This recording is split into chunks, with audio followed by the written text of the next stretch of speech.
Hello and welcome. My name is Raj Persaud and I'm a consultant psychiatrist based in private practice in central London in the UK. And I'm delighted to be joined now by Tony Woolfson. Tony is an academic who studied and lectured in the social sciences, political sciences and humanities as an academic in Canada. But then, as he himself describes it, he had a midlife turning. He found Carl Gustav Jung, and he has been living and studying Carl Jung's approach to life and psychotherapy ever since then.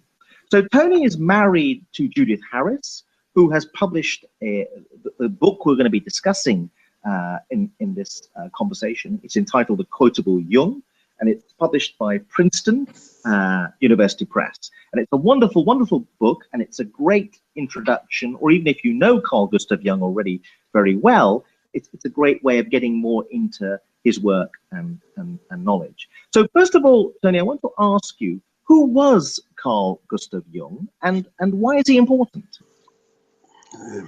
Right, 1875 to 1961, came from a big long line of Swiss pastors, in other words, Protestant people.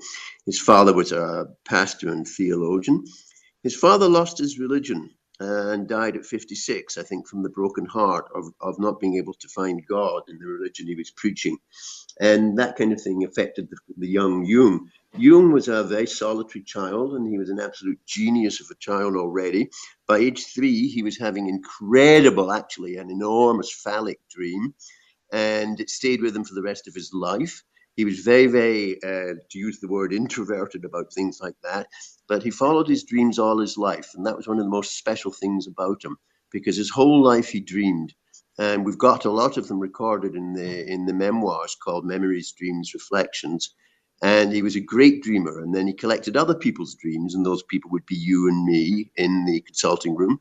And he collected dreams from tribespeople in Kenya, for example. And he must have been tens of thousands of dreams that he, shall we say, studied. So he was a scientist. He was a medical psychologist in his own description. He was a father and a grandfather and a great-grandfather, 5 kids. We are very close friends with his grandson and great-grandson. We know them in the house in Kuznacht. I've actually had the great pleasure of going out rowing on the lake from that house.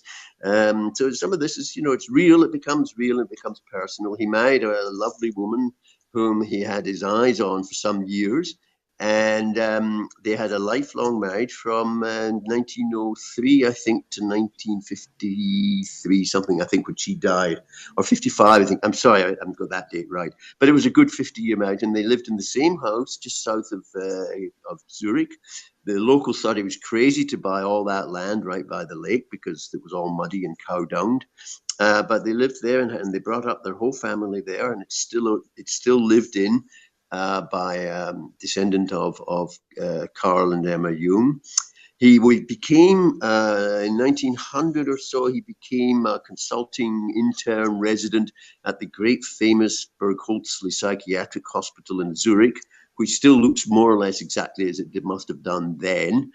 And Bleuler was the big man then. And as to anticipate, he was really doing researches right from the beginning. I should just say as well, it was a dream that set him, or 2 dreams that set him on the path to doing psychiatry, which wasn't the household word when he started. In fact, it was not a good way to make a living. You wanted to be a consultant specialist, as I'm sure you know. Freud also, as you know, was trying to become a good doctor psychiatrist in order to give a scientific basis to his researches. Jung was a bit different. He really lived with the unconscious, and it was dreams that set him on the path to doing psychiatry. And it was about 7 years after he started at the Bergholzli that, obviously you'll want to know, he actually met Sigmund Freud. And at their first meeting in Vienna, they talked nonstop for 13 hours, which is one of the more famous encounters, I guess you could say, in modern psychology. What else? He became intensely religious, but in a much broader way than we tend to think of religion. He didn't have much time for denominational quote orthodoxy, if you like, where you do the same thing and everybody follows what the minister says. There was a fantastic letter which he wrote once to a pastor, actually, and he says, "Does your congregation know that each and every one of them is going to have to go down the individual road of religion and find out where it is that she's supposed to be going and what he or she is supposed to be doing?" It's the senses that we might encounter a burning bush like Moses did. And the question is, what are we going to do about it? If we even notice it, you see. And most people don't notice these things. The thought is that most people live lives of quiet desperation. The thought is that in the title of a brilliant title in 1936, it was one of the first paperback collections of Jung's works put together in America. And it was like a compilation, you know, of actual short articles. And it was called Modern Man in Search of a Soul. And if there was one motto, if you like, that sums Jung up, it would probably be that he was concerned with modern man's search for a soul. The thought being that that the scientific, rational, objective, concrete, material world has lost its soul. Soul, of course, is a difficult word, but let's just use that for now. So is that the main difference between him and Sigmund Freud? Because in a way, they started off, as I understand it, as friends, but kind of like diverged radically in approach. You can probably imagine there's an enormous soap opera there. You see, Freud from the beginning was concerned that his new psychoanalysis was too Jewish, and he actually is the one who coined the phrase a sort of Jewish psychology. It wasn't Jung at all in some of the more questions, later on, but it was Freud, it was Abraham, there was Ferenczi.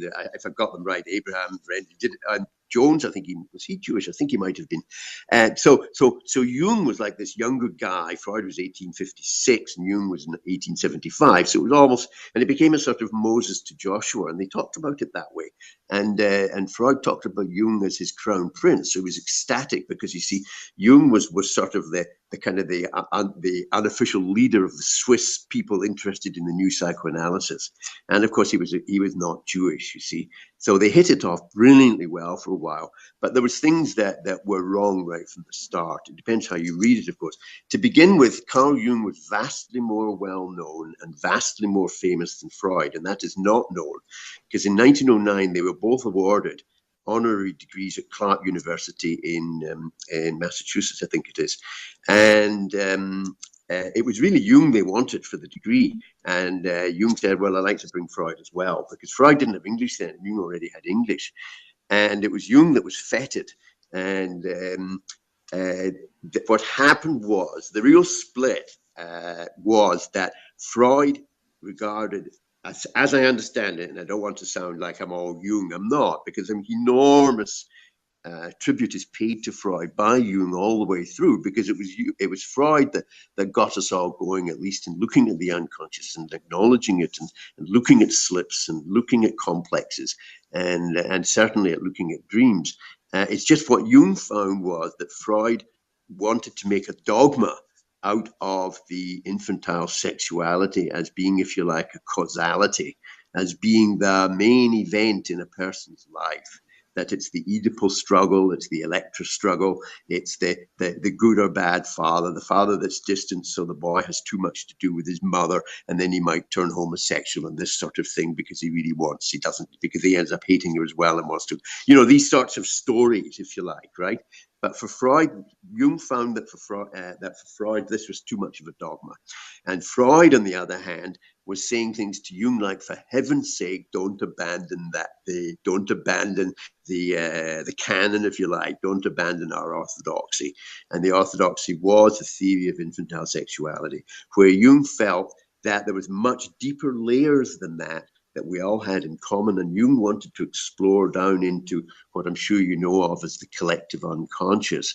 And down in the collective unconscious, there's things that aren't just to do with mother and father, and they're not just to do with being a bourgeois kid in Vienna in 1900, but are to do with our common manness, womanness, humanity, if you like, going back millions of years, you see. And it's that layer, and Freud couldn't go there or wouldn't go there. And there was other cases where they would sort of Freud couldn't let Jung, as it were, analyze his dreams, and it was very sad, obviously. And it was, I don't think either, I don't know about Freud so much, but Jung in a certain way never got over it. It must have been terribly, terribly sad when in 1913 they broke it off. Do you see? Very difficult. Very difficult. Okay, so if someone is in a Jungian analysis, in what way is that different from a Freudian? Yes, it's a very good question. Well, and in what way is that different from the modern day kind of cognitive behavioral therapy, which is kind of the modern fashion at the moment? Well, I'll answer the easy one first. CBT, cognitive behavior therapy, as I understand it, and again, I might not quite have it. As I understand it, it's time limited. Insurers will only pay, say, for 16, 18, 20, 24 weeks. And we'd have to say it's concerned with behavior.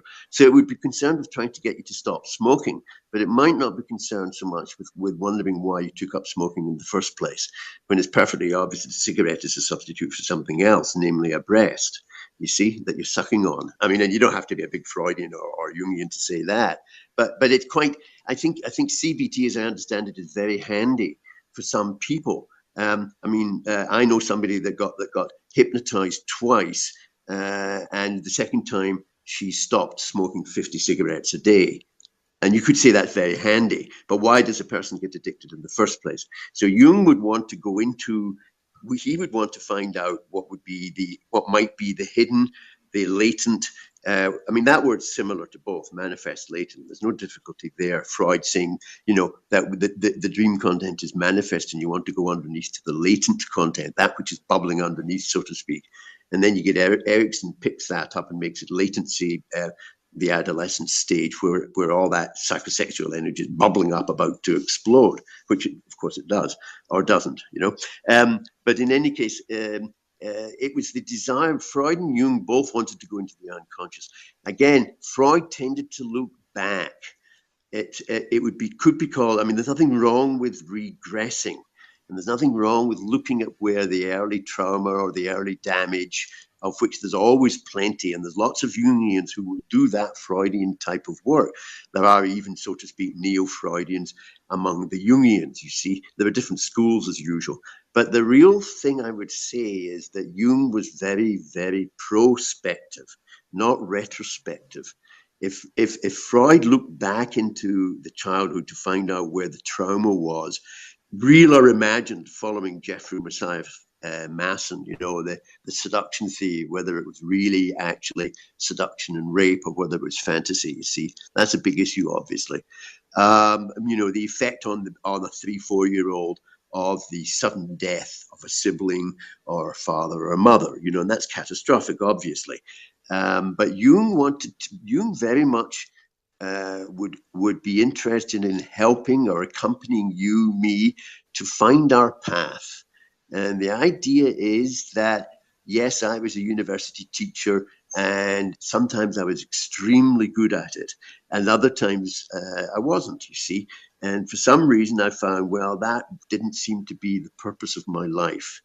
And it's very difficult, you see. It's a very, very difficult road, but the dreams help. And the first thing that an analyst, and maybe a Freudian, would do as well, if you come into the room and there's the 2 chairs typically, and you sit down in the one, and the Jungian analyst will probably, the first question will probably be, or could well be, did you have a dream? In other words, tell me, give me a dream and let's see what's in the dream. Do you see? And it's not. What would a Freudian analyst do instead? Well, he might well say the same thing, but as I understand it, the Freudian analyst, well, first of all, there's another big difference. In classical Freudian, of course, you've got the chaise longue, the famous chaise longue, the couch, and in classical Freudian analysis, the analyst sits behind your head, and you hardly ever see him or her, and you talk, and you associate.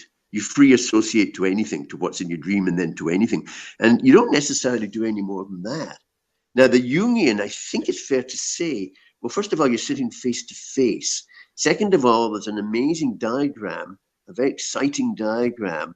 If you can picture a rectangle, and in the top 2 corners that would be the consciousness of each one, the ego of the analyst and the ego of the analysand, the one supposedly getting analyzed, doing the analysis. And then you drop the vertical line down underneath to the bottom of the rectangle, and that's the unconscious of the analyst and the unconscious of the analysand. And then you do the diagonals from top right to bottom left and from top left to bottom right. And then you've got quite a few relationships going there. So it all gets very, very exciting and very complicated, you see. That would be similar. That's called transference, countertransference, as I'm sure you know. But you see, so both would take those into account. But the Jungian one would be concerned to find a way that points to a different future than the one perhaps that you thought you had come in with. I might, at this moment, I'd like to, if you bear with me, I'll quickly pay tribute to an amazing analyst who started off as a very, very well-known dermatologist, surgeon in London. She died in 2011 at the age of 90. She was very famous for the treatment of skin disease. And by a series of what we call coincidences, twice a book by Jung fell on her head in a bookstore in Paris. And one way and another, she got to know, she went to Zurich and studied and became very, very well known as a Jungian analyst with her rooms on Harley Street. And she tells a story of a man who comes into her rooms for skin surgery or for skin disease. And she takes one look at him. At the end of the day, she takes one look at him. She says, "I'm terribly sorry. I can't do anything. You're in the wrong body, in the wrong time, in the wrong place." And he leaves. And then she's mortified because she realizes that she's thrown him out and not meant to. And she's desperately waiting to see if he comes back. 3 weeks later, she comes back.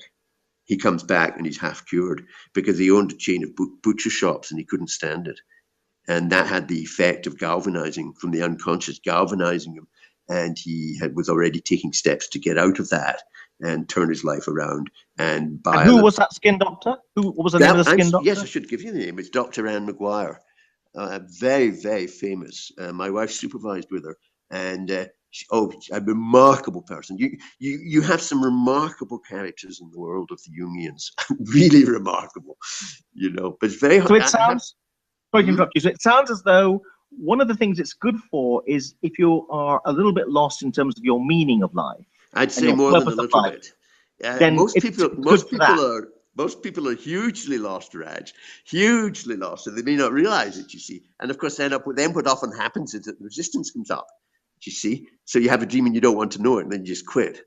I mean, believe me, that goes on all the time as well. Yes. But why is the Jungian approach, in your view, particularly helpful for those kinds of meaning of life questions? Okay, well, Jung himself would say something like the following, and this is solid ground, and there's this big section on religion in my wife Judith's Quotable Jung here. There's a big section on religion, and it's something I've studied at great length. You either do or you don't, and no judgment. You either do or you don't move into a realm in which something that some people call God, some call goddess, some people call the divine, some call the ineffable, some people call the spiritual, some people call just the psychic. You see, you move into a different realm. And that realm is a realm in which, first of all, you realize that you're responsible and you don't want to blow it. Do you see? You're responsible for your kids. Yes, that's magnificent. You can't stop doing that. And Jung, even when he went through bouts of almost madness, so to speak, self-chosen, even when he did that, out of one of which came the Red Book, you know, this famous thing that's come out recently, even when he went into his so-called, as it were, madness, he still knew that he had his 5 kids in his house, you see. But we're talking of a different way of being responsible. It's the word, it's from the French, making a response. You're responsible for finding the way that is meant for you. And I don't mean it in a rigid, terrible 10 Commandments way. That's where Orthodox religion is awful. But we are, each and every one of us, responsible, you see. And life does become, it certainly becomes deeper. It certainly becomes very interesting. Yeah, I mean, yeah, I shouldn't laugh. You know, it's very sad, I think. There was I'll tell you another one, a woman I read about, an analyst or a patient of an analyst who reported this. She had a malignant cancer and she was very near death, and it was obvious, and she couldn't get it. I mean, how can one, right? God help us all. But she just couldn't get it and was, like, I suppose, rigid with pain and terror and anger. And then one night she dreamt that she was outside and she was in the firmament, as it were, like in Genesis 1. And she just sort of was looking up at the stars and the cosmos, and she realized that she was part of all that. Do you see? And that gave her the meaning, if you like, that enabled her a few days later to pass away completely peacefully. God, what is the link? God willing, we'll get that, Raj. Okay, but what is the link between the search for meaning? Because after all, you can pursue the search for meaning in many other ways. You could do it through existentialist philosophy. Zen Buddhism has a lot to say about what's the point of life and so on. What's the link between that and Jung's, if I may put it this way, obsession with the unconscious? Why is it through the unconscious if you like to get a better answer to the meaning of life? I'll tell you one. I'll tell you a little story. It's all stories, you see.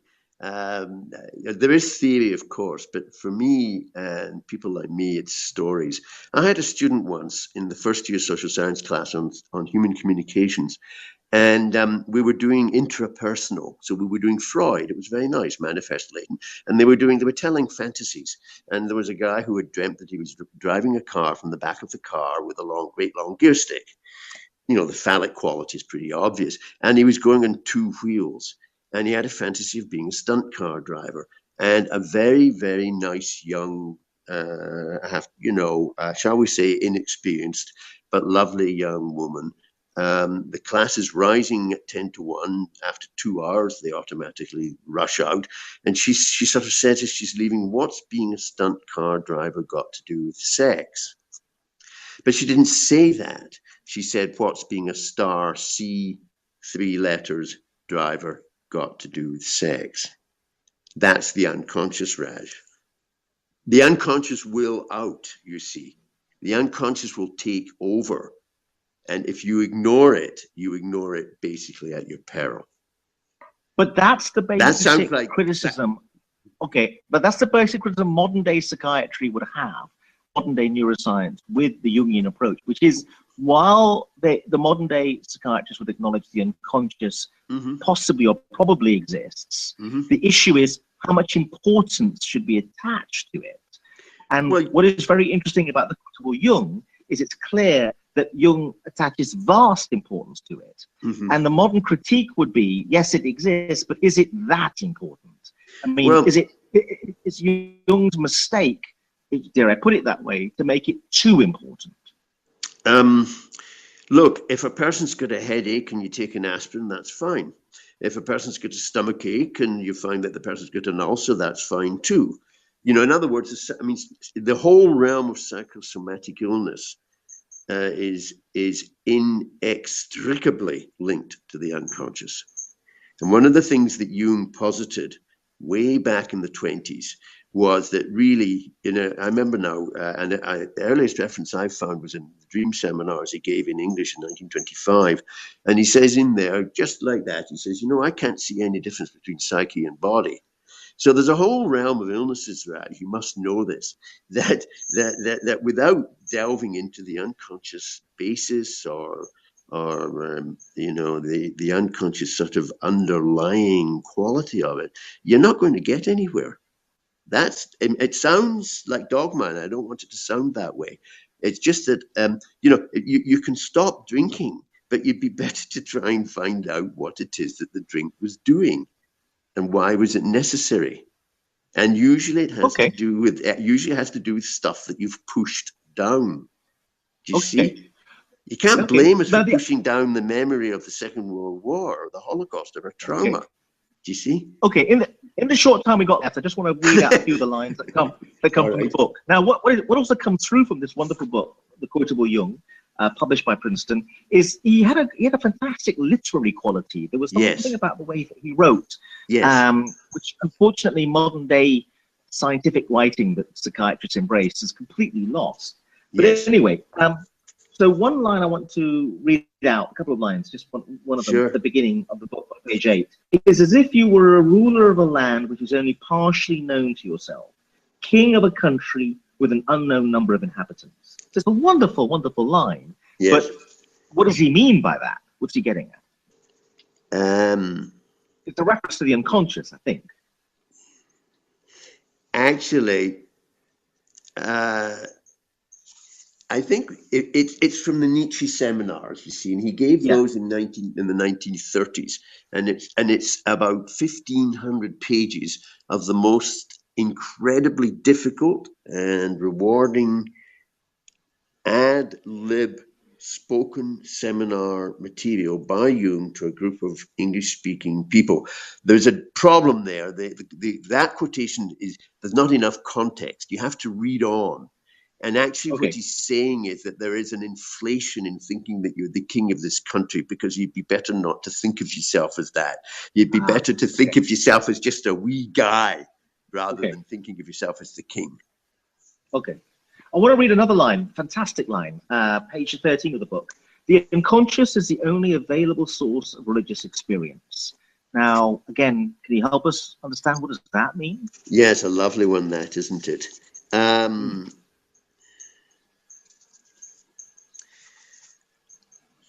Religious experience has to do with depth, and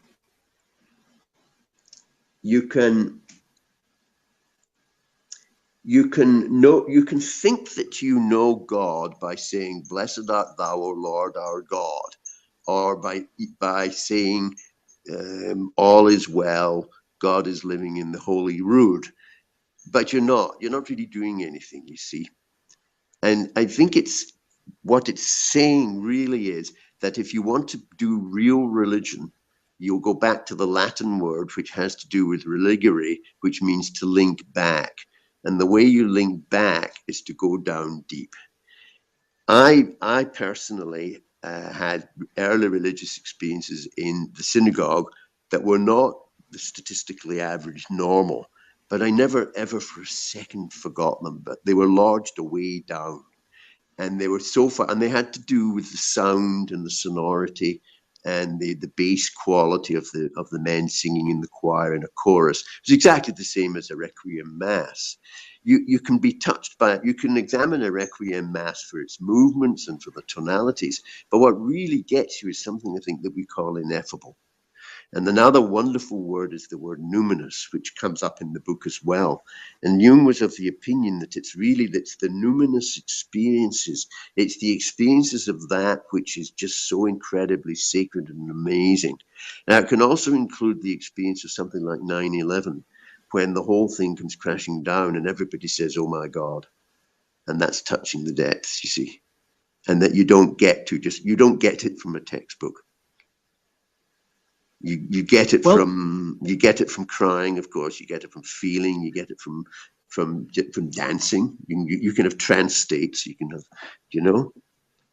It's not a particularly easy one, but it's saying that there's a religion that involves piety, but that's not what religious experience is for Jung. Religious experiences for Jung is experience of the God, however thought of. Well, Tony, I'm afraid we're running out of time. I'd just like to thank you very much for taking part in our conversation today.